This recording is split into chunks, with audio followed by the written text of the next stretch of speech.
আচ্ছা, সায়েন্স থেকে একটা লজিক দিই। আমাদের যে ব্রেইন, এই যে mind, there are two kind of mind. Brain কয় প্রকার? এই মাইন্ডটা দুই প্রকার, অনেকেই জানেন যারা সায়েন্স নিয়ে পড়েন। একটা কনসিয়াস মাইন্ড আর একটা সাবকনসিয়াস মাইন্ড। আমি এর আগে এই বিষয়ে লেকচার দিয়েছি। সাবকনসিয়াস মাইন্ড খুব সময় কম।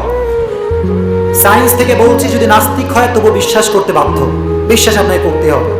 সাবকনসিয়াস মাইন্ড হচ্ছে এমন একটা জিনিস, যখন আপনি কোনো একটা জিনিস বারবার করবেন, বারবার শুনবেন, বারবার এটাকে দেখবেন, তখন এটা আস্তে আস্তে আপনাদের একটা অনুভূতি তৈরি করবে। কি তৈরি করবে?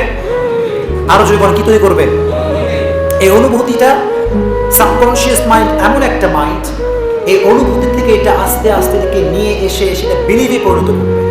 বিশ্বাস কিসে পরিণত করবে বলেন?